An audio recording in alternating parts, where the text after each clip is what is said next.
Bonjour, alors aujourd'hui nous allons faire le cours sur la stéréochimie. Voilà, maintenant nous allons donc voir les différentes notions dans ce chapitre. Tout d'abord la notion d'isomérie qui va être fondamentale en chimie organique cette année. À l'intérieur de cette notion, nous allons distinguer d'abord les isomères de constitution, dans lesquels on va retrouver les isomères dits de fonction, de position ou de chaîne d'enchaînement. Puis dans la catégorie également des isomères, nous verrons les stéréoisomères.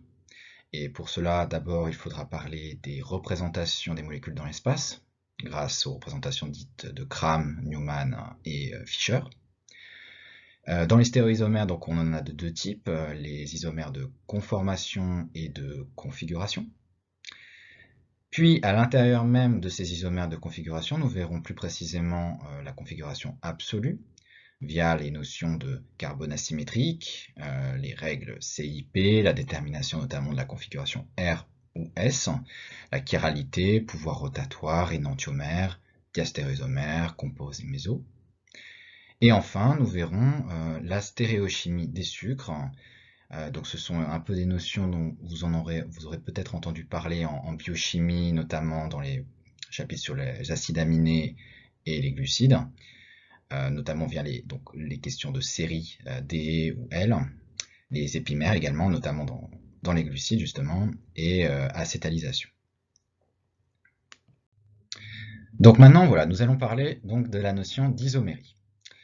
Donc en fait, un isomère, donc vous le savez, donc on a des molécules que l'on peut donc écrire de différentes manières, suivant les différentes formules. Mais à la base, donc on va avoir une forme brute, par exemple H2O, voilà. Mais à partir de là, on peut la présenter de différentes manières, l'écrire de différentes manières, d'où donc différentes formules dites topologiques, semi-développées, développées ou encore simplifiées. Et en fait, ces différentes manières de l'écrire, cette molécule, permet donc de définir la notion d'isomérie. À partir de là, donc, on a dit qu'il existe deux types d'isomères, les isomères de constitution et les stéréoisomères. Donc là, on a ce petit schéma qui permet de se représenter un petit peu les différents types d'isomères qui existent. Donc les isomères de constitution que l'on voit, donc on en a de trois types, position, fonction et chaîne. Et de l'autre côté, les stéréoisomères, donc encore de deux types, conformation, configuration. Et parmi les isomères de configuration, nous avons les énantiomères et les diastéréoisomères. Toutes ces notions, nous allons maintenant les voir un peu plus en détail. Donc voilà, nous allons commencer par parler un petit peu de ce que c'est qu'un isomère de constitution. Donc en fait, un isomère, on l'a dit, possède une forme brute, et à partir de là, on peut avoir effectivement différents types de formules, par exemple développées, simplifiées, etc. Donnons l'exemple des isomères de constitution dits de fonction. La fonction est donc différente. Quand on parle de fonction, on peut parler effectivement de fonction alcool, fonction acide carboxylique, aldéhyde, etc. Dans cet exemple, on a le C5H10O. À partir de là, on remarque donc trois types de molécules différentes. Donc dans la première, ici, donc, nous avons le pentanal.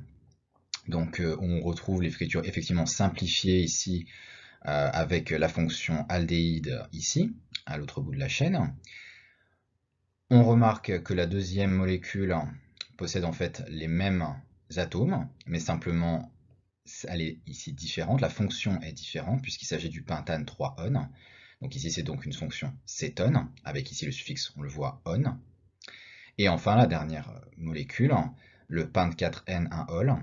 Bon, ben bien là on remarque donc effectivement la fonction alcool ici, et effectivement un alcène de l'autre côté. Donc ça, ce sont effectivement des isomères de fonction. Enfin, donc on a ensuite donc là, les isomères de position.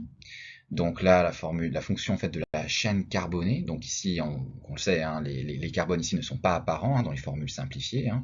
Donc ça simplifie effectivement l'écriture. Les hydrogènes d'ailleurs non plus, n'apparaissent pas ici. Et donc ici, les positions simplement de la fonction principale vont varier. Donc on voit ici par exemple que le OH est situé donc à une extrémité de la chaîne carbonée, alors que dans la deuxième molécule, propane 2-ol, la fonction alcool est située donc en position 2. Voilà. Donc ce n'est pas la même molécule, tout simplement puisque on a la fonction principale qui est située donc à deux endroits différents. Et c'est donc un isomère de position. Donc maintenant nous allons parler du dernier type d'isomère de constitution qui existe, à savoir les isomères de chaîne ou d'enchaînement. Dans ce type d'isomère, donc on a toujours une forme brute qui reste inchangée. Donc ici par exemple on a la C4H10.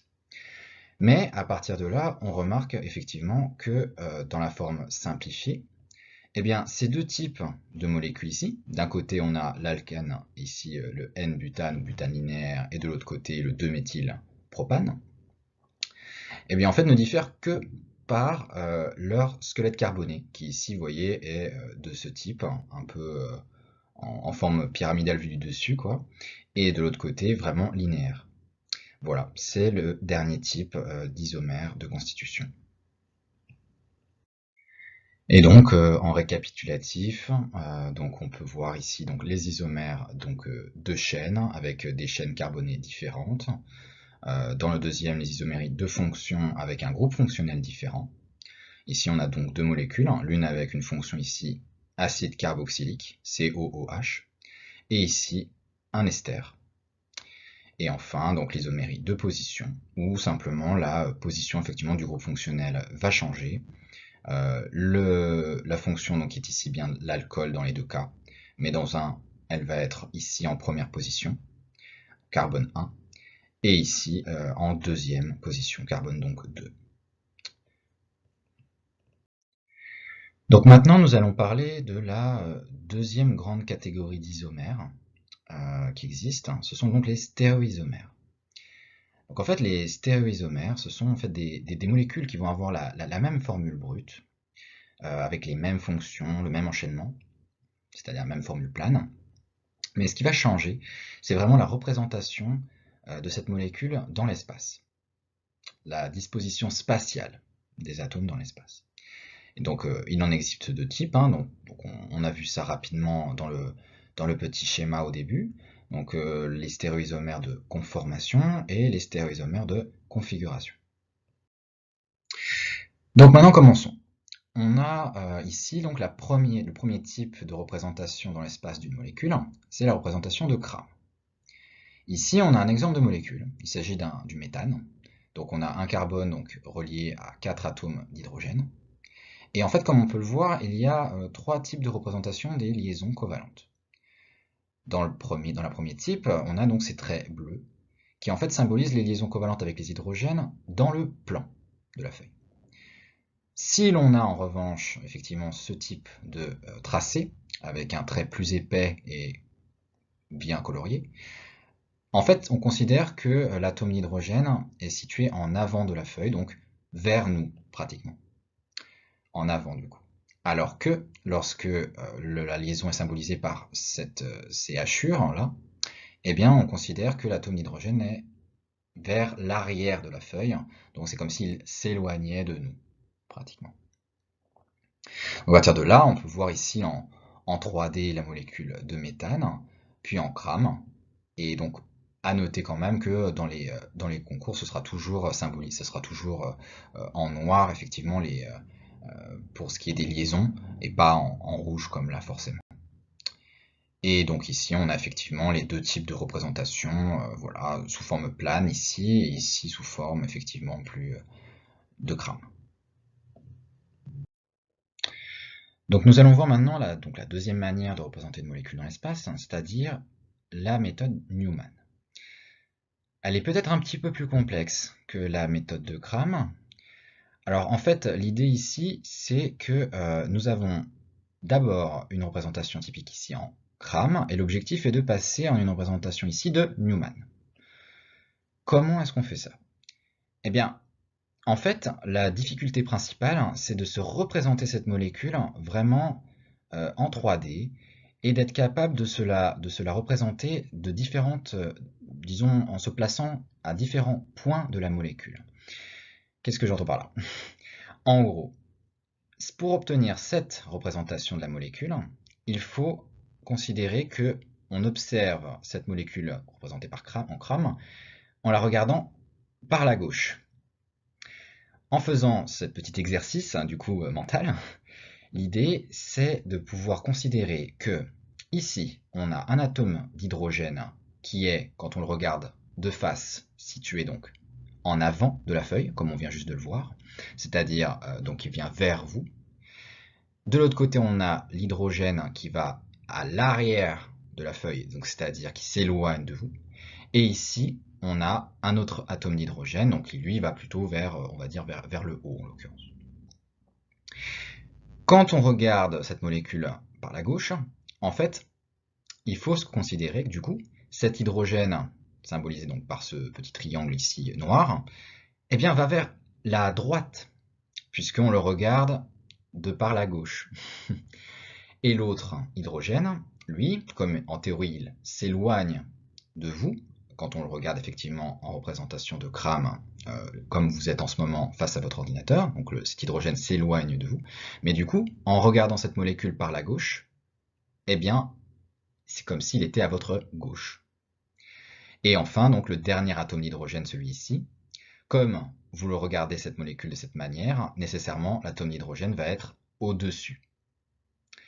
On fait ce même exercice pour le deuxième carbone ici, avec ses différents constituants. Et on peut voir donc de la même manière que le OH, qui est normalement donc situé en crâne vers l'arrière de la feuille, se situe donc bien à gauche quand on regarde la molécule par la gauche.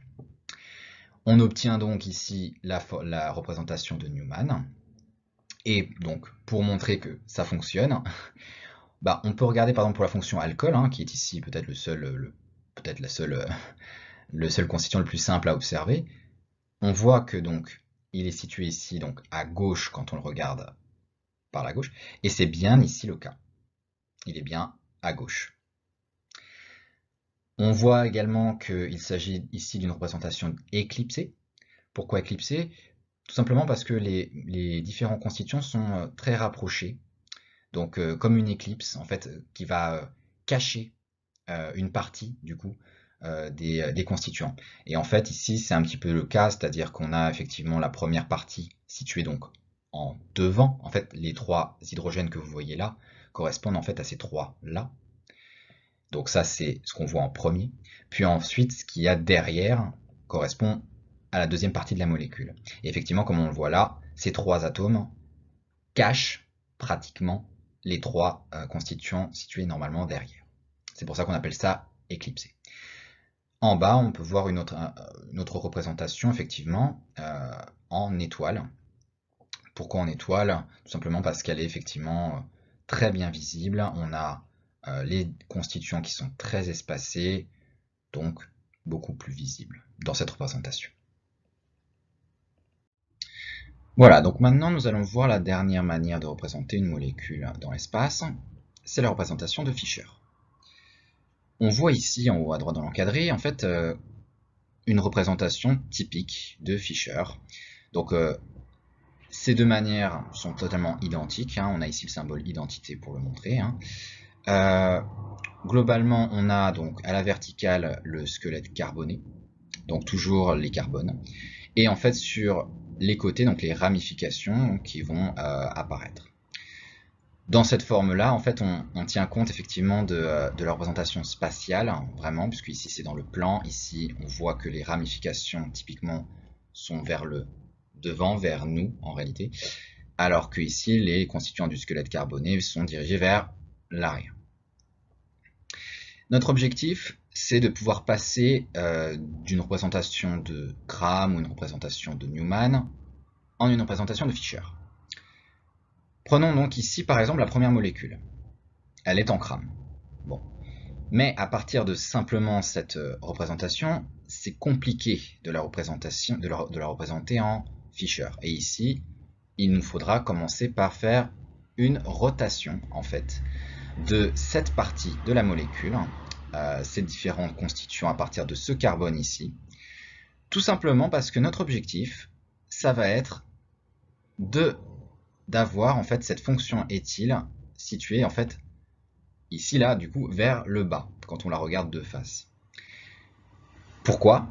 Tout simplement parce que on se rappelle, ici on a ici en forme de Fischer le squelette carboné dont les constituants sont situés vers l'arrière et les ramifications vers le devant. Et en fait, après cette fameuse rotation de 180 degrés, on va avoir un changement de perspective. On va regarder la molécule à partir du haut. Et donc, qu'est-ce qu'on va voir? Forcément, les fonctions ici éthyle et méthyle vers le bas. Et à l'inverse, donc les différentes ramifications ici, donc l'hydrogène et méthyle ici par exemple, vers le haut. Et c'est uniquement grâce à cette petite manipulation que l'on peut obtenir facilement donc cette représentation de Fischer. On a ici une deuxième manière donc de représenter une molécule. Et en fait, là, donc, tout est dans le plan. Hein, on ne sait pas effectivement forcément lesquels sont en avant, en arrière, etc. Mais du coup, on va faire la même manip. On va mettre la fonction ici éthyle vers le bas, après une rotation donc, de 180 degrés. Et en fait, de la même manière, on va regarder la molécule à partir du haut. Et donc, on obtiendra effectivement les constituants donc, de cette manière ici. Enfin, quand on veut regarder à partir d'une représentation dite de Newman, c'est de la même manière, c'est important, il faut de nouveau faire une rotation à 180 degrés. Pourquoi? Tout simplement pour encore obtenir les éthyles et les méthyles vers le bas et pouvoir en fait obtenir effectivement une représentation donc de Fischer comme on l'a vu juste avant. De manière classique, donc, le squelette carboné doit toujours être symbolisé par ce trait vertical et les constituants, donc les ramifications, forcément donc, sont situés donc, à l'horizontale.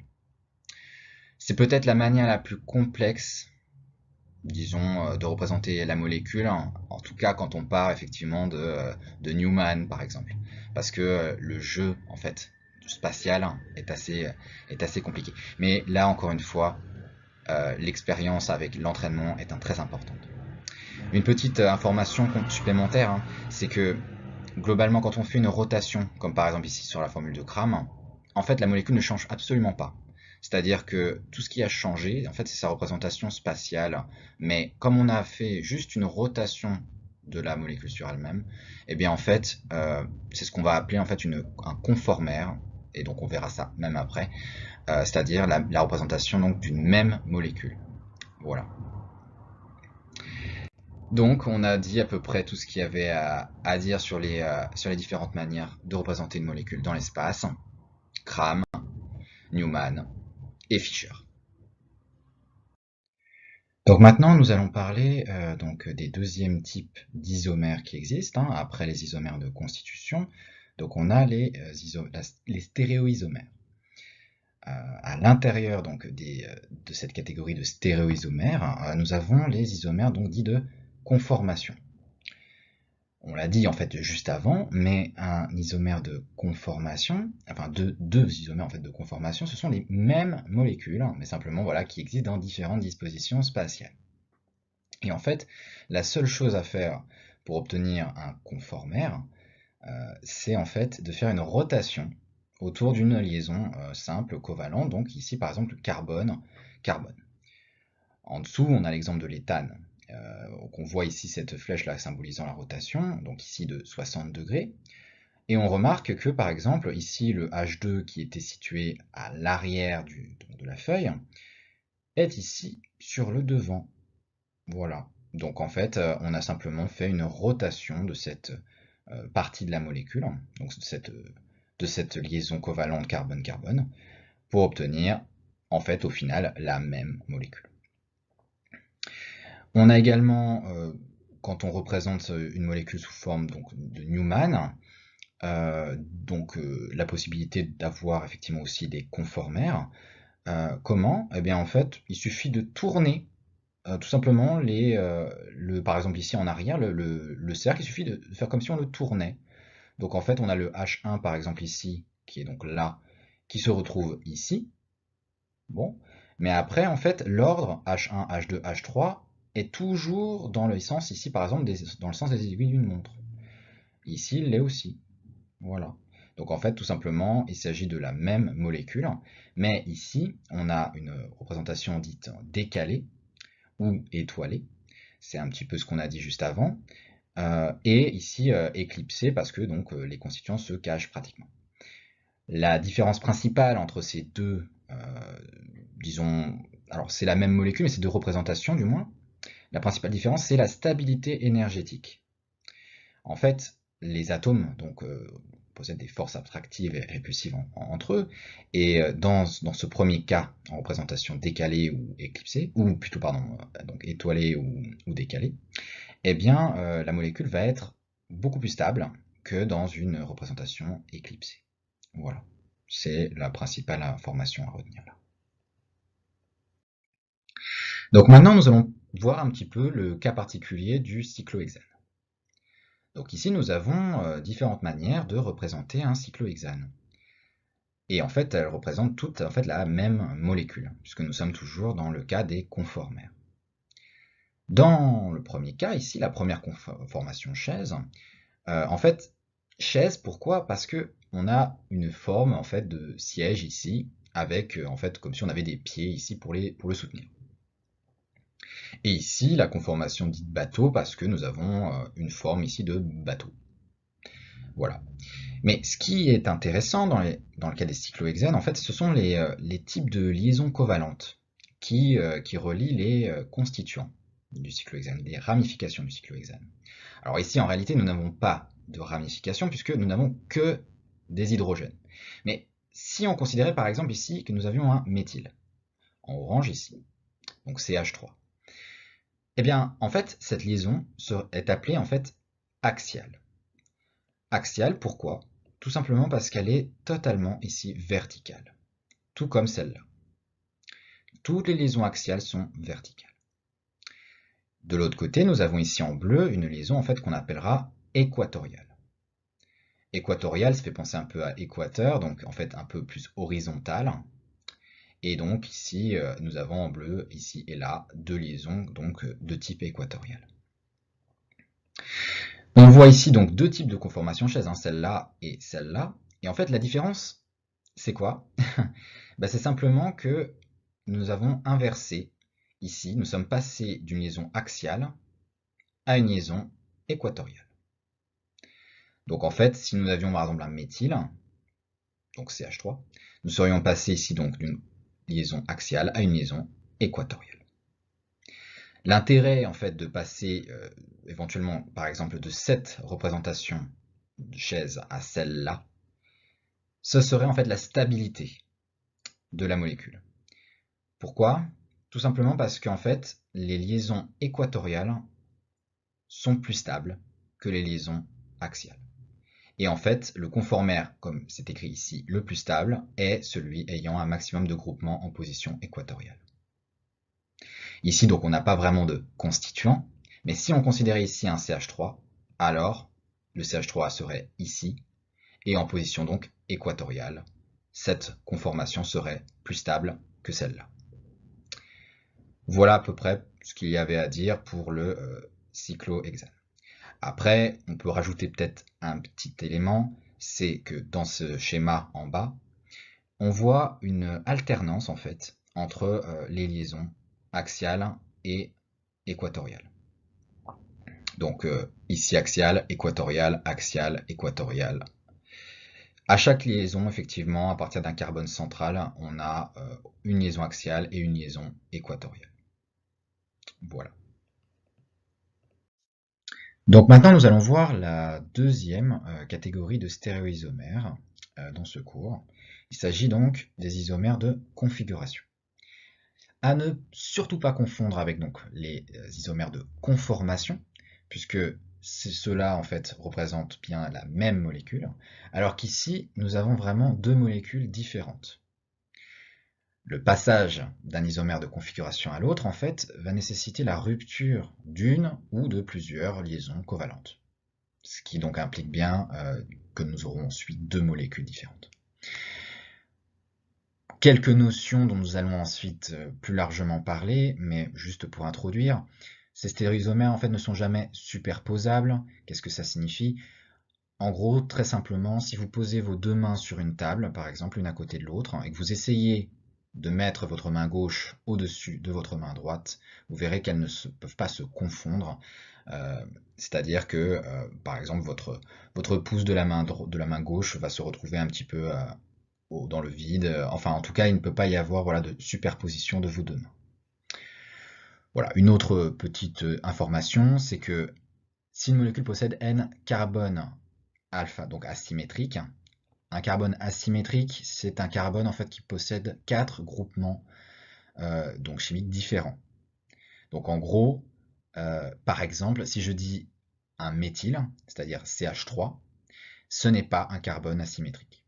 Tout simplement parce qu'il est lié avec 3 donc, liaisons covalentes à des hydrogènes. Il y a plusieurs hydrogènes, donc ce n'est pas un carbone asymétrique. Et donc là, on a une petite formule pour trouver le nombre de stéréoisomères. Donc il s'agit de 2 puissance n, avec n représentant le nombre de carbones asymétriques. Et on a donc au plus 2 puissance n stéréoisomères.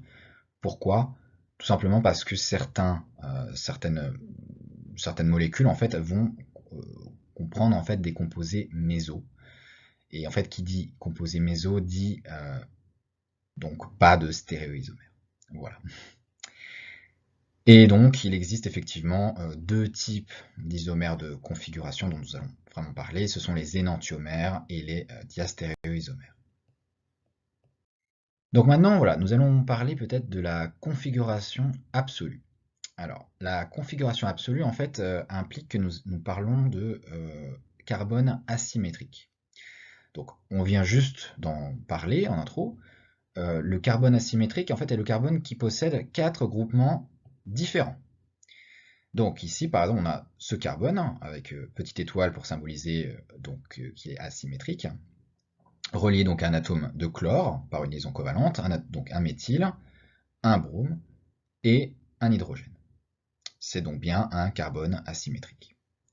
Il est hybridé sp3 parce qu'effectivement nous avons des liaisons ici simples entre les atomes. Il aurait été sp2 par exemple si on avait eu une double liaison, mais ici nous n'aurions donc pas eu de carbone asymétrique effectivement. Il est nécessairement hybridé sp3. Dans cette molécule que nous voyons ici, donc, on repère au C avec les petites étoiles donc les carbones asymétriques. Comme on l'a dit même dans le diapo précédent, ici avec un méthyle, on n'a pas effectivement 4 constituants différents. Donc, il ne s'agit donc pas d'un carbone asymétrique. Par contre ici, effectivement, celui-là oui, puisqu'on a un hydrogène, une fonction alcool, un méthyle, et ici un autre groupement beaucoup plus large. Voilà. Donc maintenant, l'idée, ça va être d'apprendre à reconnaître un carbone asymétrique. Donc, déjà, ce qu'on peut faire dans un premier temps, c'est déjà repérer ceux qui n'en sont pas. Par exemple, dans la pétidine, il n'y en a pas. Comment on peut le savoir?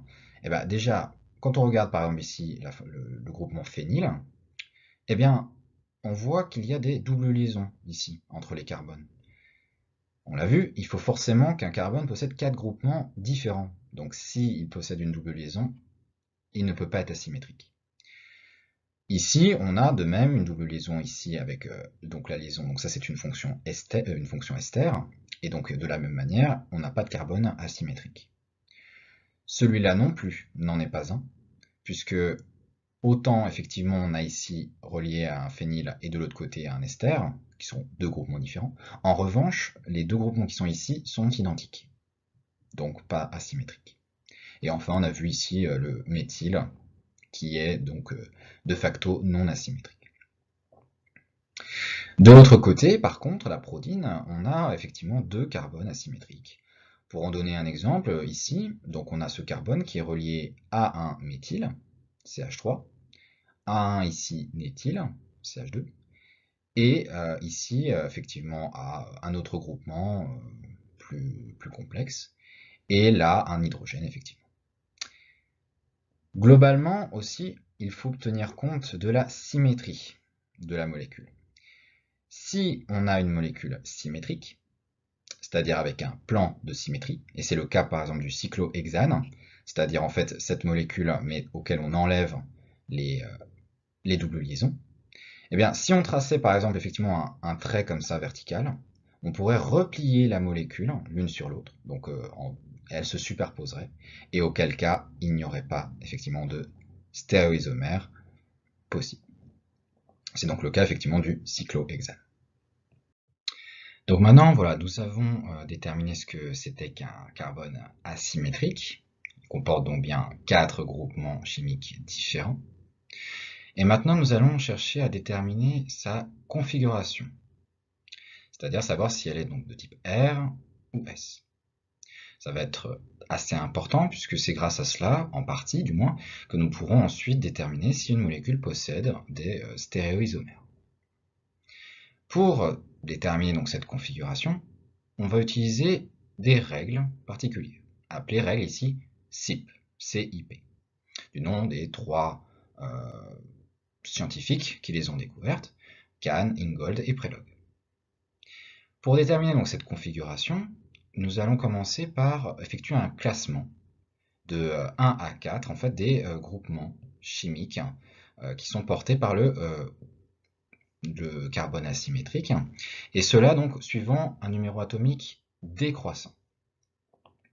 Cela signifie par exemple que si nous avions l'atome de soufre, dont l'atome numéro atomique est donc 16, eh bien nous l'aurons par exemple en position numéro 1, parce que justement il possède le numéro atomique le plus élevé. Puis en 2 par exemple on pourrait avoir l'atome d'oxygène, dont le numéro atomique est 8. En 3 l'atome par exemple d'hélium, numéroté en 2. Et enfin en 4 on aurait par exemple l'atome d'hydrogène, qui est donc le numéro atomique 1, et donc que l'on met donc bien en 4. Traditionnellement, lorsque l'on voit un H, on ne se pose vraiment pas de questions, il est automatiquement mis il est automatiquement numéroté 4, donc ça simplifie un peu les choses. Et voilà. À partir de là, on va pouvoir chercher donc cette fameuse configuration du carbone asymétrique. Comment est-ce qu'on fait ça? Donc regardons maintenant cette molécule-là, en bas. On a le carbone asymétrique, qui donc est relié à ces 4 constituants. Il faut toujours que le groupement numéroté en 4 soit situé en arrière du plan, en arrière de la molécule. Ici, on le voit avec les petites hachures que le numéro 4 est bien en arrière. À partir de là, on peut déterminer donc les numéros 1, 2 et 3, et grâce à cela, trouver dans quel sens va tourner d'une certaine manière la molécule, dans quel sens on va pouvoir faire la rotation de 1 vers 2 vers 3. Là, on remarque qu'elle tourne bien dans le sens des aiguilles d'une montre, ce qui implique une configuration R. Au-dessus, on a la même molécule. Simplement, on remarque que si on fait la rotation, elle va dans l'autre sens. En fait, la petite subtilité, c'est qu'ici, le numéro 4 est dans le plan. Et le numéro 1 est en arrière. Il faut, en fait, au préalable, déplacer le groupement numéro 4 vers, à la place plutôt du constituant 1, noté 1, de manière à ce qu'il soit bien en arrière. Comment fait-on cela? Eh bien en fait l'idée c'est de faire une rotation autour d'une liaison simple. Donc de manière à avoir un conformère, donc la même molécule, mais représentée de manière différente spatialement dans l'espace. Et donc pour faire cela, on va considérer les choses comme cela. On commence par considérer donc la liaison ici du carbone vers le constituant noté 3 comme statique. Et la rotation va se faire autour de cette liaison-là. Le 4 va donc partir et se mettre en position ici, donc en arrière. Le 1, lui, va prendre la position ici du 2. Et enfin, le 2, lui, va faire le tour et va prendre la position ici du 4. De cette manière, le 1 va se retrouver donc devant, le 2 ici dans le plan, et le 4 bien en arrière. Si on représente de nouveau la rotation, on a ici donc bien le 1, et le 2 est là, et le 3 est là, donc 1, 2, 3, le sens des aiguilles d'une montre est bien respecté, on a bien une configuration R. Ensuite, on voit que si l'on met un miroir entre ces deux molécules, plutôt si on met un miroir effectivement devant cette molécule, eh bien on va obtenir ce qu'on appelle en fait un énantiomère, donc le reflet en fait de cette molécule. Et en fait, le reflet de cette molécule va avoir comme propriété d'avoir un changement de rotation, un changement de configuration de son carbone asymétrique. Et on le voit bien donc du coup ici, avec la molécule en bas, c'est que le 1 vers le 2 vers le 3 est dans le sens inverse des aiguilles d'une montre. Configuration bien S. On peut ajouter également une autre notion importante, c'est que il peut y avoir des molécules où les groupements, ici par exemple 1 et 2, possèdent en fait le même atome, euh, ce qui empêche du coup de faire une classification, disons, au premier coup d'œil. Si par exemple là on avait deux atomes de carbone, eh bien, on ne peut pas conclure lequel est le 1, lequel est le 2. En revanche, on peut considérer si d'autres constituants se situent derrière ces atomes-là. Si par exemple, derrière le 1, on avait un atome de soufre, relié donc au 1 par une liaison covalente, par contre le 2 pourrait par exemple être relié à un autre atome de carbone, et bien dans ce cas, on peut vraiment conclure que le 1 est bel et bien le 1, puisqu'il est lié à un atome dont le numéro atomique est plus élevé que l'atome relié au numéro 2. C'est peut-être la partie la plus délicate, puisqu'il faut considérer effectivement les atomes qui suivent les groupements les plus immédiats au carbone asymétrique. Donc ça nécessite un certain entraînement que vous pouvez faire vraiment grâce aux annales. Puis on considère effectivement que nous avons potentiellement parfois des liaisons multiples.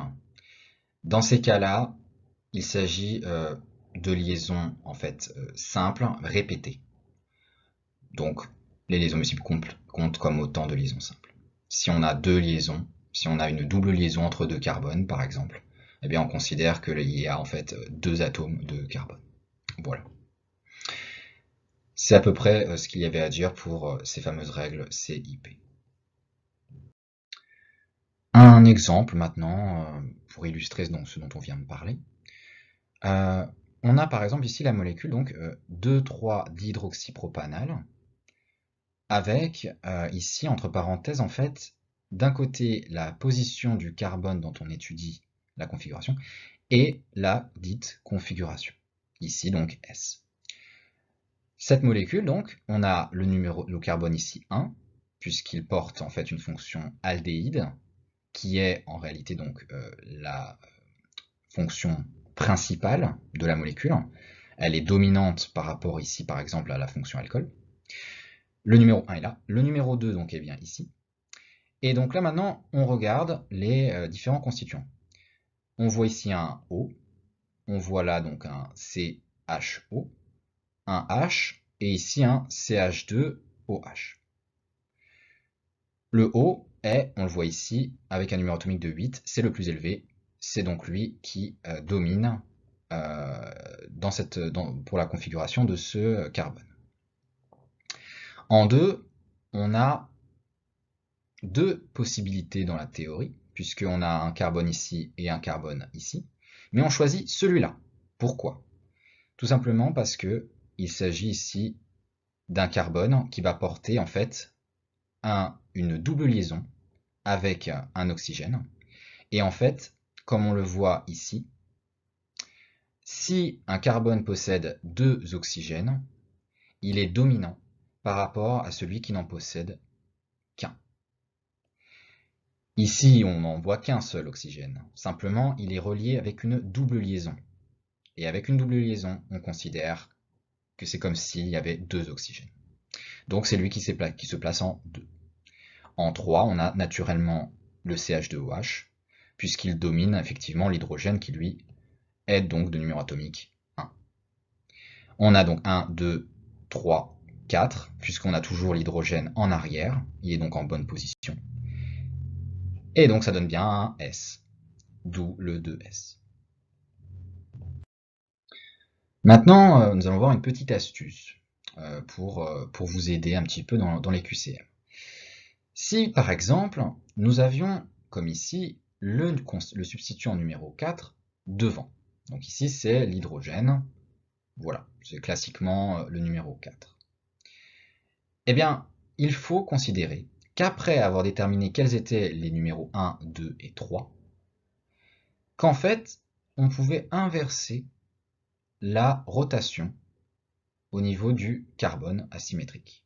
C'est-à-dire que si le H était donc devant, là on a le 1, le 2, le 3, donc la rotation se fait de cette manière, c'est-à-dire dans le sens inverse des aiguilles d'une montre, eh bien, il faut simplement inverser la rotation. Et cette fois, elle devient donc dans le sens des aiguilles d'une montre.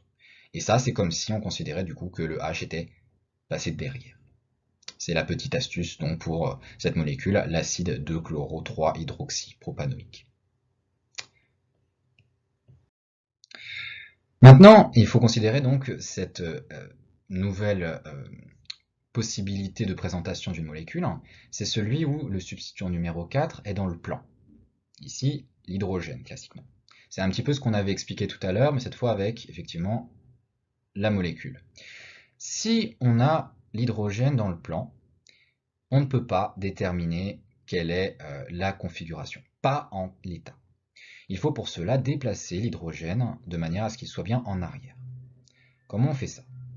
Alors, tout d'abord, il faut considérer, par exemple, cette liaison avec le SH comme fixée.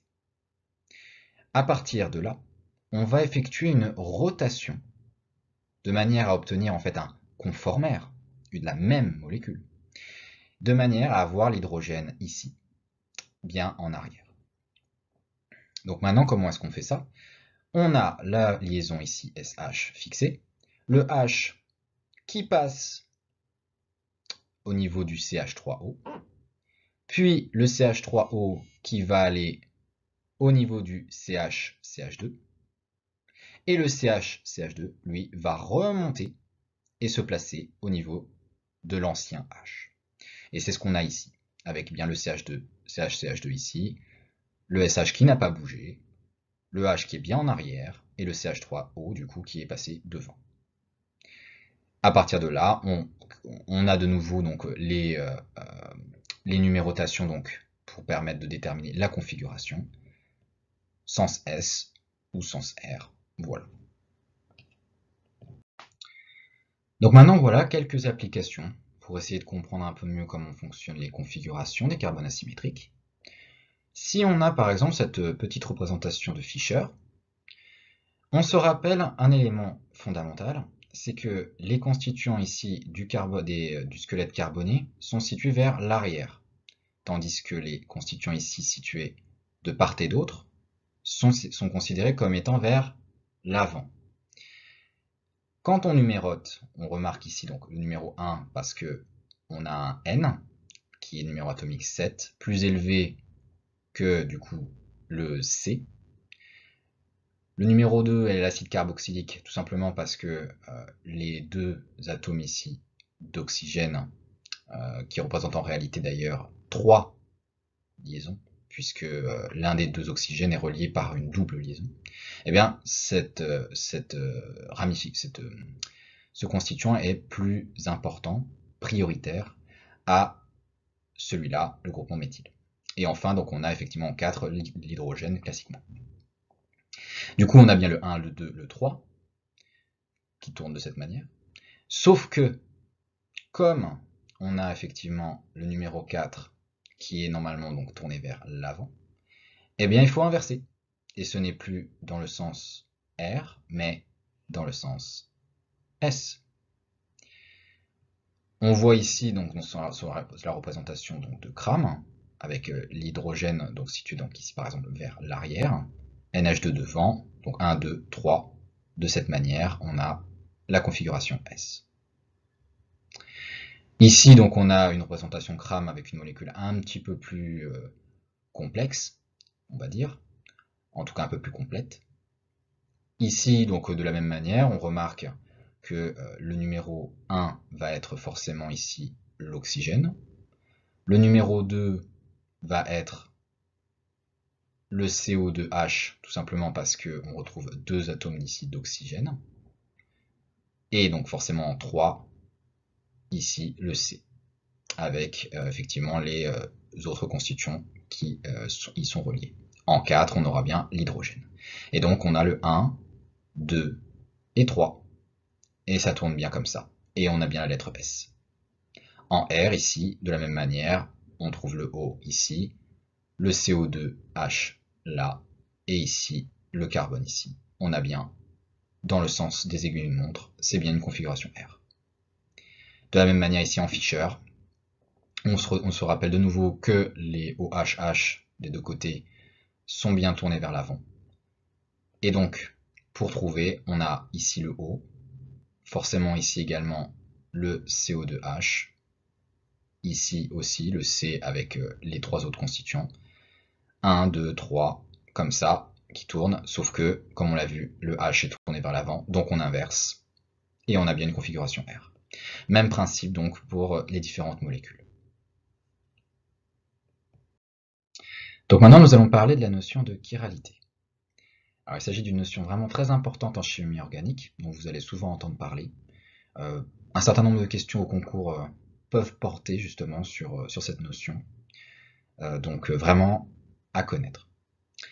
En fait, quand on parle d'une molécule chirale, en fait, on parle d'une molécule qui n'est pas superposable à son image dans un miroir. Pour illustrer ça, en fait, souvent on prend l'exemple effectivement des mains. Si on place une main effectivement face à un miroir, on va avoir en fait donc son reflet identique. Mais si on essaye de superposer la main gauche et la main droite, on remarque que c'est impossible. Ça, c'est une illustration classique de la notion de chiralité.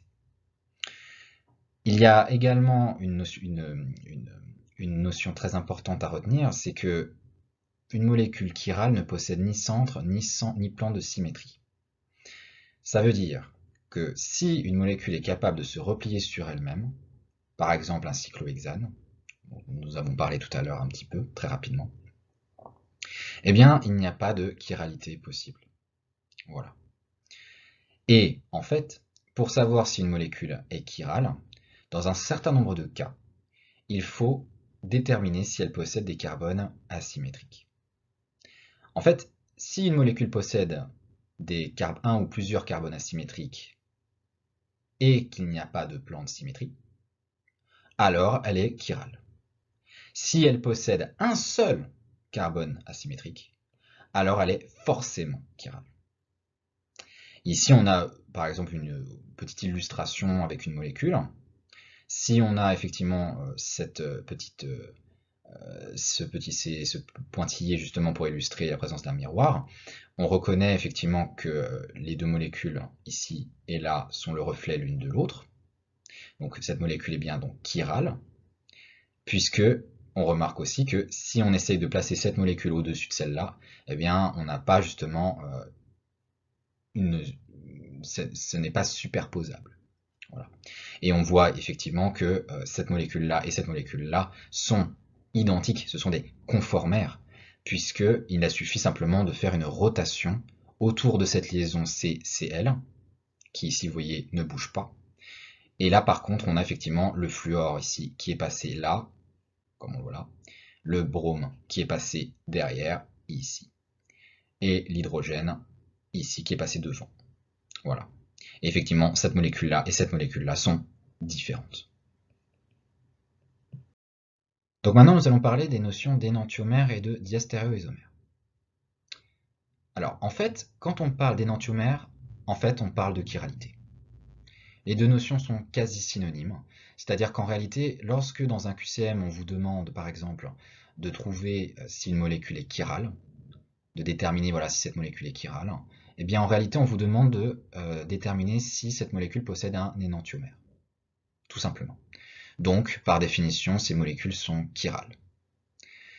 Si on parle par contre de diastéréoisomères, alors là par contre, on parle de stéréoisomères également, mais qui ne sont pas des énantiomères. Et ces molécules peuvent être à la fois chirales ou achirales. Si on regarde un petit peu les exemples situés en dessous, on a des représentations en grammes, et on voit ici par exemple que le premier carbone est en configuration S, il s'agit bien donc d'un carbone asymétrique, toujours, attention, il est en configuration S. Ici, on a un carbone asymétrique de la même manière, mais cette fois en configuration R. Et on voit ici que le carbone situé à gauche a changé de configuration, et celui à droite également. En fait, deux molécules énantiomères, donc l'une de l'autre, ont forcément la configuration de leur carbone asymétrique qui a changé. C'est obligatoire. Donc en fait, R peut passer en SS ou SR passe en RS. Voilà. Donc ces molécules-là sont bien des énantiomères. Les diastéréoisomères, en revanche, vont avoir un seul des deux carbones asymétriques qui va changer de configuration. Et ici, c'est bien celui-là qui change puisqu'il passe de S à R. En revanche, celui-là ne bouge pas. Et de la même manière ici, c'est le S qui ne bouge pas et le R ici, par contre, qui passe en S. Pour ce qui est de la détermination du nombre de stéréoisomères, on se rappelle en fait rapidement de la formule de 2 puissance n, n étant le nombre de carbones asymétriques. Et donc si on a 2 puissance ici, donc 2, puisqu'on a ici bien 2 carbones asymétriques, on a bien 4 stéréoisomères. Au plus, évidemment.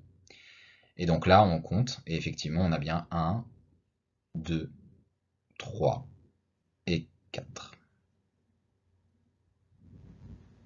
Ça fait bien 4 stéréoisomères.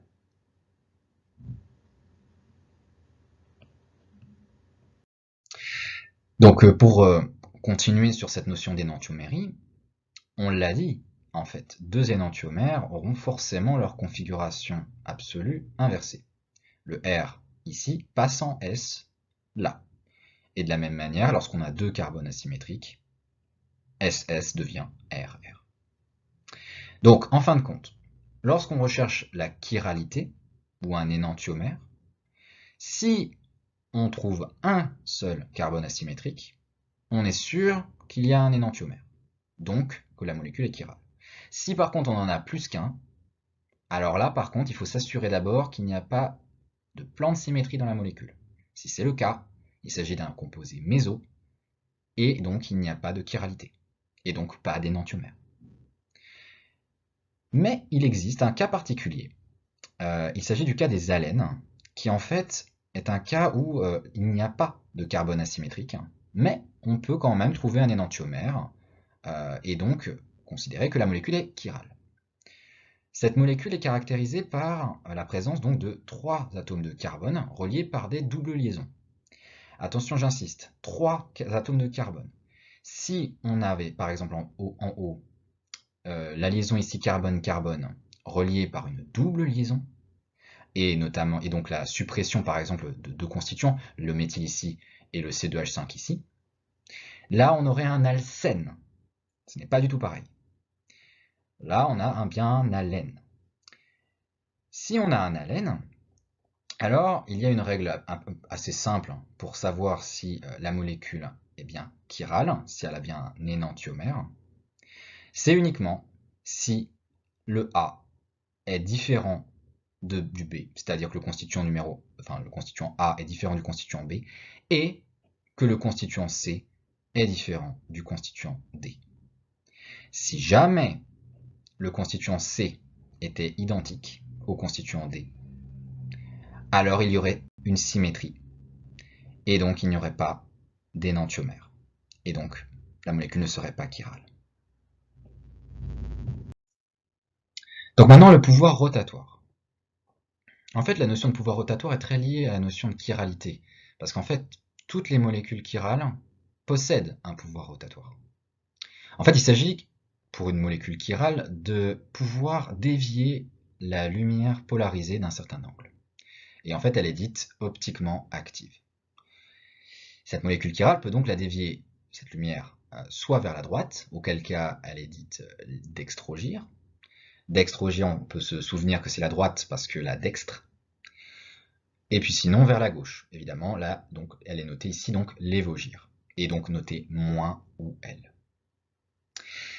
Une information aussi à retenir, c'est que si on considère une molécule chirale, qui possède donc un énantiomère, eh bien, si cette molécule déviait par exemple la lumière polarisée vers la droite, si on place cette molécule devant un miroir, on obtient donc son énantiomère, eh bien, ce reflet, cet énantiomère, va dévier en fait la lumière polarisée de l'autre côté, vers la gauche.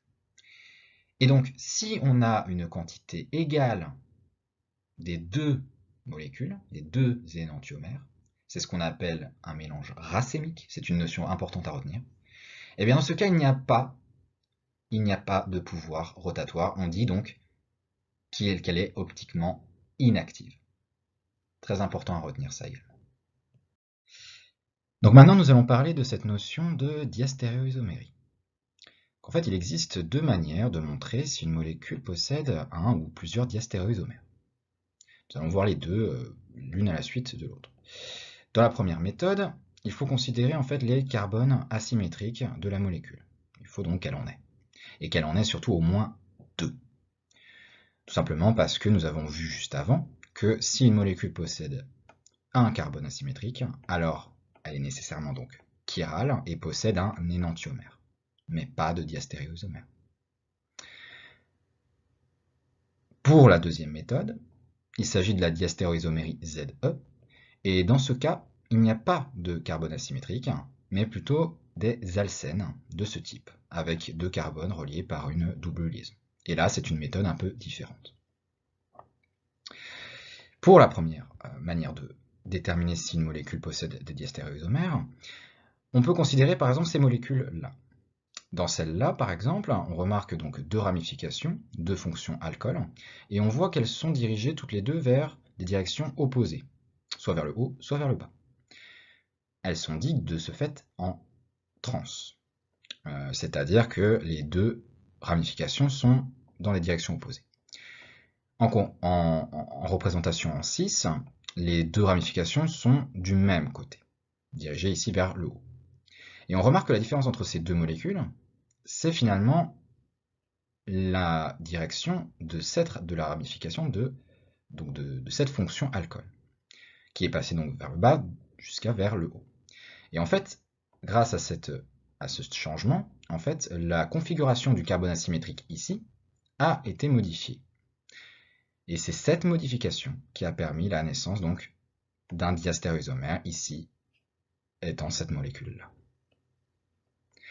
Ensuite, on a d'autres exemples. Donc ici, une écriture simplifiée avec donc en crame. Hein. On voit ici que le méthyle est bien dirigé vers le haut, vers nous, vers l'avant. Et ici, le groupement éthyle est dirigé vers le bas. Cette molécule donc possède des ramifications donc en trans. Ici, on remarque bien que le méthyle et l'éthyle sont donc aussi en trans, et il s'agit donc bien ici donc d'un cyclohexane en conformation chaise. Et en 6, de cette manière, de la même manière, on remarque que en crame, ces deux ramifications sont bel et bien du même côté, et ici également. Ensuite, la deuxième méthode pour montrer la présence d'un diastéréoisomère, c'est la diastéréoisomérie donc ZE, présente sur des alcènes. Alors, il existe donc deux types de diastéréoisomérie, Z ou E. Et en fait, pour déterminer laquelle des deux intervient, eh bien, on reprend les règles CIP que l'on a vues précédemment. Et on va commencer en fait par classer les constituants donc reliés au carbone, ici donc qui n'est pas asymétrique, hein, attention. Et on va les numéroter donc 1 ou 2. 1 étant donc toujours le groupement prioritaire, donc celui dont le numéro atomique est le plus élevé. Ici, on voit bien que le H, symbolisé donc par le numéro atomique 1, est nécessairement celui donc noté 2. Le méthyle ici est noté 1. ici, inversement, donc on a le 1 en bas et le 2 pour l'hydrogène en haut. Et donc là, on a en fait cette position en trans des méthyles, des deux groupements du coup prioritaires. Et en fait, c'est précisément cette représentation qui fait qu'on a une diastéréoisomérie E. Il faut que les groupements prioritaires soient en position 6. Et à l'inverse, donc si jamais les deux constituants principaux étaient en position 6, de cette manière, eh bien on aurait un diastéréoisomère de type Z. Donc voilà à peu près pour ces notions de diastéréoisomérie. Donc je vous propose une petite application sur la diastéréoisomérie ZE qui pourrait typiquement être une question au concours. Donc en fait, je vais vous laisser une petite minute pour regarder et essayer de trouver la solution. Et puis après, je vous explique, je corrigerai.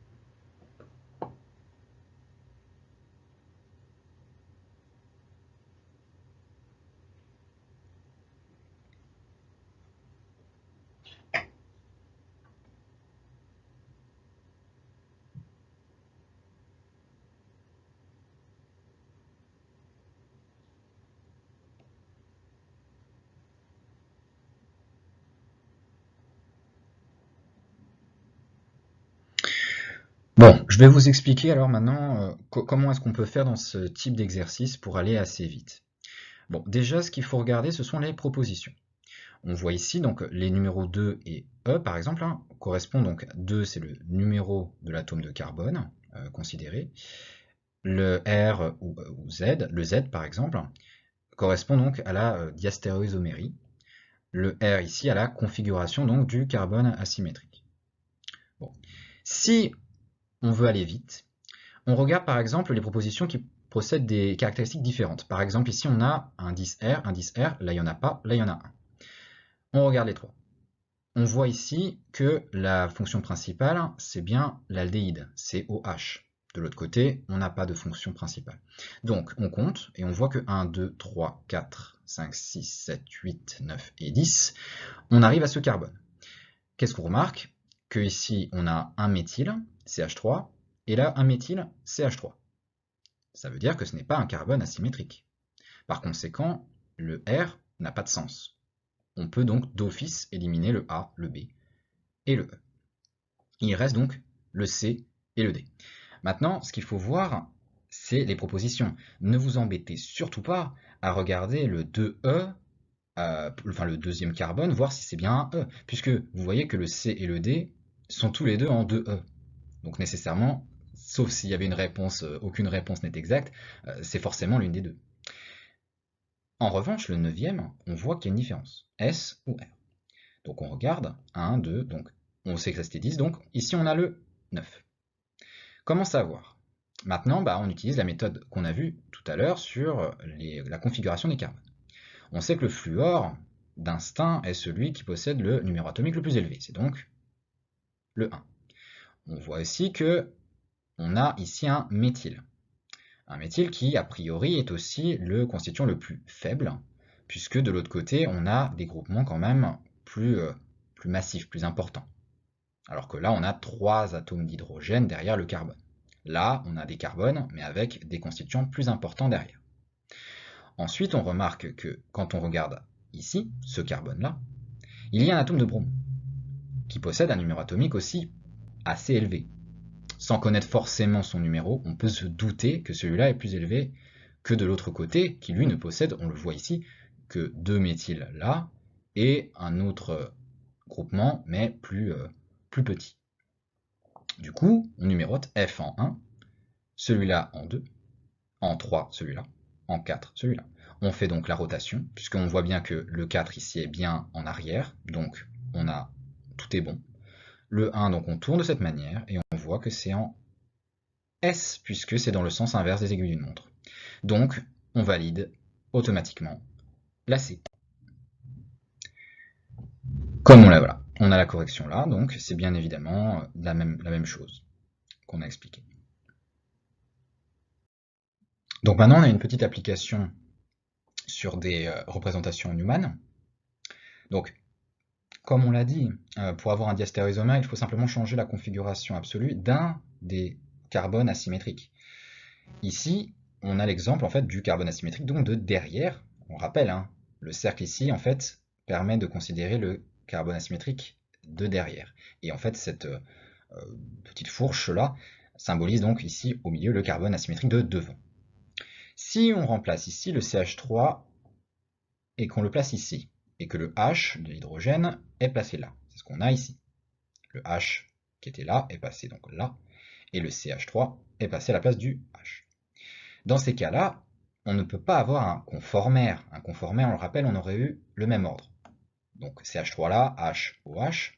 On aurait eu donc CH3 ici, H et OH. Ça aurait été un conformaire. Là, on a donc un diastéréoisomère. On a modifié la configuration absolue d'un des deux carbones asymétriques. Et l'autre, lui, évidemment, n'a pas bougé.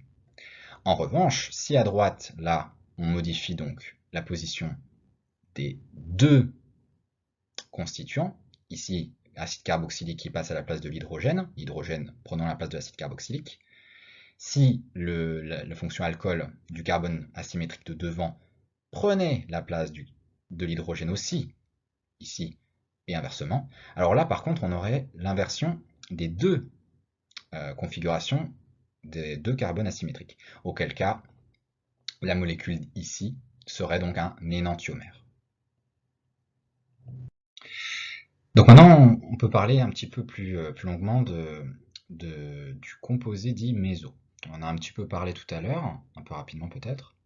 En fait, là, un composé méso donc, correspond à une forme d'exception qui empêche la chiralité d'une molécule, et donc qui fait que la molécule ne peut pas avoir d'énantiomère.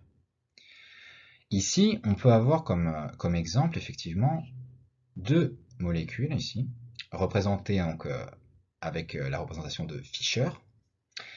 D'ailleurs, une petite information supplémentaire qui vous sera peut-être utile. En fait, en représentation de Fischer, le carbone situé en haut est nécessairement celui qui possède le plus d'oxydation, c'est-à-dire le plus d'atomes d'oxygène.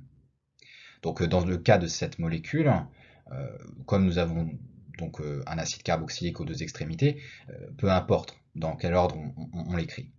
En revanche, si on avait par exemple ici un aldéhyde, alors nécessairement le COH serait en haut. Il n'y aurait pas le choix. Voilà, c'était une petite information au cas où. Du coup, on voit dans ces deux molécules ici que l'on a bien un énantiomère. Ce sont deux énantiomères, puisque si on avait un miroir au milieu, on voit bien que le OH serait bien là, le H ici, et de même pour ces constituants-là. Et de la même manière, on voit aussi qu'on a des diastéréoisomères ici, puisque si on voit ici le H qui est bien là, en revanche, le OH, la fonction alcool ici, n'est plus là, mais est passé à droite. Et de la même manière, pour cette molécule-là, c'est l'inverse qui s'est produit. C'est-à-dire que c'est le H ici qui est passé là. Mais cela va provoquer donc l'insertion d'un plan de symétrie, qu'on voit là, ce qui implique que les constituants de cette molécule en fait, peuvent se confondre. Le COH le dessus, et pareil pour les H et les OH. Et en fait, ça, c'est ce qu'on appelle un composé méso. Donc, il s'agit donc d'une molécule achirale qui ne possède pas d'énantiomère. Et du coup, on se rappelle un petit peu de la formule pour déterminer le nombre de stéréoisomères dans une molécule, qui correspond à 2 puissance n, avec le n correspondant au nombre de carbones asymétriques. Mais ici, on voit bien que l'on a 2 carbones asymétriques, c'est-à-dire 2 puissance 2 égale 4 stéréoisomères au maximum. Mais c'est bien au maximum, au plus. Puisqu'ici, comme on a un composé méso qui ne présente pas d'énantiomère, eh bien on n'en a plus que 3. Voilà. C'était une notion assez importante à avoir aujourd'hui. Donc maintenant, on va parler de la stéréochimie des sucres. Donc en fait, ce sont des notions qui pourront en fait faire office de rappel ou d'introduction au cours de biochimie, puisque vous verrez en fait cela dans les cours sur les glucides ou dans le cas des cours sur les acides aminés ou protéines. Donc ça peut être intéressant pour vous. Alors, dans le cas des glucides, des sucres, ou oses en fait, sucre et ose sont vraiment synonymes. En fait, on va s'intéresser à savoir si ce sont des sucres de la série D ou L. D, en fait, on peut se rappeler de la notion de pouvoir rotatoire. D comme dextre, droite. L comme lévogir, gauche. Et comme ça, en fait, on se doute que dans les molécules dont on va s'intéresser maintenant, il y aura à un moment donné cette question de droite ou de gauche. Typiquement, dans la molécule qu'on voit là, le D-galactose, on remarque qu'il y a donc 6 carbones, ici, mais seulement 4 asymétriques. Et en fait, pour savoir si ce sucre, puisqu'il s'agit d'un sucre, il s'agit du galactose, pour savoir si ce sucre est de série D ou L, en fait, il faut regarder le dernier carbone asymétrique, ici donc celui-là. Celui-là n'en est pas un, pourquoi? Parce qu'il y a bien 2 atomes d'hydrogène ici, donc 2 groupements différents, deux groupements similaires. Ici en revanche, il y a bien 4 groupements différents, donc il est bien asymétrique. On voit donc là que l'agroupement, donc la fonction alcool, est dirigée vers la droite, et donc on en déduit qu'il s'agit d'un sucre de série D. Et donc on le note D-galactose. Et à droite de ce sucre, du coup, on a le L-galactose parce que la fonction alcool est passée à gauche au niveau du dernier carbone asymétrique. Et on peut d'ailleurs rappeler au passage que ici, on a bien en position Fischer la fonction la plus oxydée en haut. Puisqu'on voit ici qu'on a un CH2OH, donc un seul atome d'oxygène, une liaison simple avec un atome d'oxygène, alors que là, on a une double liaison, ce qui en fait signifie que l'on a comme si l'on avait 2 atomes d'oxygène. Donc il est bien en haut. Dans la nature, en fait, on retrouve beaucoup plus souvent des sucres de série D, c'est ce que vous retrouverez le plus souvent, mais c'est bien de savoir quand même les sucres aussi de série L. D'ailleurs, petit exercice pour voir, là vous avez 4 carbones asymétriques, ce qui veut dire que vous avez au maximum combien de stéréoisomères? 2 puissance 4, ce qui veut dire 16 stéréoisomères au maximum. Voilà. Dans le cas des acides aminés, par contre, là on va effectivement pas regarder les fonctions alcool, mais on va plutôt s'intéresser en fait aux fonctions ici amines. En fait, la série va être de nature D lorsque la fonction amine est située en fait à droite du carbone asymétrique. Si elle est à gauche, alors il sera de série L. Voilà. Et en l'occurrence, les acides aminés naturels sont majoritairement de la série L. Donc maintenant, nous allons parler un petit peu de cette notion d'épimérie, présente notamment dans les sucres. En fait, il s'agit de la modification de la configuration d'un seul carbone asymétrique. Donc ça rappelle un petit peu cette notion de diastéréoisomérie. Et en fait, c'est pas pour rien, c'est qu'en fait, un épimère est un diastéréoisomère. En revanche, l'inverse n'est pas vrai. C'est-à-dire qu'un diastéréoisomère n'est pas forcément un épimère. Un épimère, en fait, comme on va le voir là, dans cette molécule, par exemple le D-glucose, on remarque que, ici en position 2, le OH est à droite. Si on regarde le D-mannose, il est à gauche. En revanche, les autres carbones asymétriques ont la même configuration. Cette modification de configuration est à l'origine donc de cette notion d'épimérie. Il s'agit donc bien aussi d'un diastéréoisomère. En revanche, si par exemple on avait eu le OH par exemple en position 3 qui avait basculé ici à droite, alors que celui-là reste toujours à gauche, dans ces cas-là, on aurait eu un diastéréoisomère, mais pas un épimère. Voilà. Donc, pour résumer, les épimères sont des diastéréoisomères, mais les diastéréoisomères ne sont pas toujours des épimères. Voilà. Et donc ici, on peut noter, vous l'apprendrez, c'est très important, les glucoses, mannose et galactose sont des diastéréoisomères. Glucose et mannose, ils sont épimères ici en C2, on le voit ici, glucose. Attention, hein, le D-glucose et le D-mannose. Attention. Parce que effectivement, si vous considérez le L-mannose par exemple, vous verrez que ici on serait donc en configuration S. Ici on serait toujours en configuration R dans le cas du D-glucose, et auquel cas on n'est pas dans le cadre d'un épimère. Glucose et galactose sont également des épimères, mais cette fois en C4, ce qu'on voit ici. Donc maintenant on va voir un petit peu l'acétalisation des sucres. En fait, dans la nature, le sucre n'est pas présent sous sa forme dite de Fischer. De manière générale, elle est plutôt sous la forme d'un cycle, comme on le voit sur la droite. Mais pour passer de l'un à l'autre, en fait, il faut donc passer par une réaction de cyclisation, donc une hydratation, d'où la présence ici d'eau. Cela en fait va permettre au carbone ici portant l'aldéhyde de rejoindre finalement le 5e carbone présent donc sur ce sucre, sur le glucose, et donc de former un cycle, celui donc que l'on a ici ou ici. On appelle en fait ces cycles-là des cycles pyrane, d'où ici pyrane. Pourquoi? Tout simplement parce que l'on a 4, 5, en fait on a 6 sommets, dont en fait 5 carbones asymétriques, donc on en a un de plus que au début, que sous la forme de Fischer, et on a un atome d'oxygène ici. Ce qui en fait permet d'obtenir une fonction hémiacétale. C'est-à-dire que le carbone présent ici va être donc relié à un atome d'oxygène, et ici en fait à une fonction alcool. En fait ici c'est assez intéressant parce que d'ordinaire, lorsque l'on a un trait plein de ce type, cela est relié en fait à un méthyle, mais pas dans le cas des oses.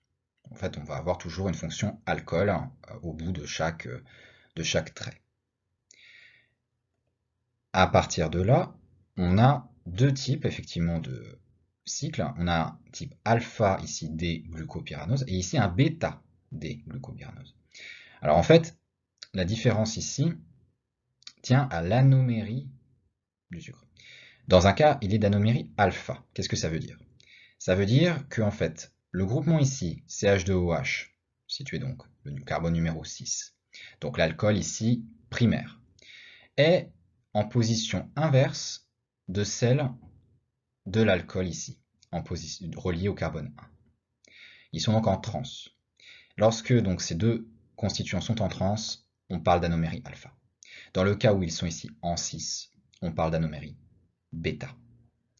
Et en fait, petite information supplémentaire, en fait, les glucoses de série D auront toujours leur alcool primaire, celui-là, dirigé vers le haut. Et ceux de la série L vont avoir leur fonction alcool primaire dirigée vers le bas. C'est une notion que vous verrez en biochimie, donc pas besoin d'aller plus loin. Donc maintenant, voilà, on peut faire cette petite application pour finir ce cours, pour comprendre un peu mieux voilà, les formes alpha, bêta, série D, série L.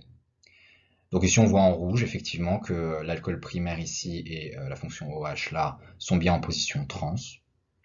Donc on a bien une forme alpha. La série est bien D parce que l'alcool primaire est bien situé en haut. Le carbone 6 est bien là. Pour ce qui est donc ici on a donc le galactose avec une série D et une anomérie de type bêta, puisque les constituants ici sont en 6.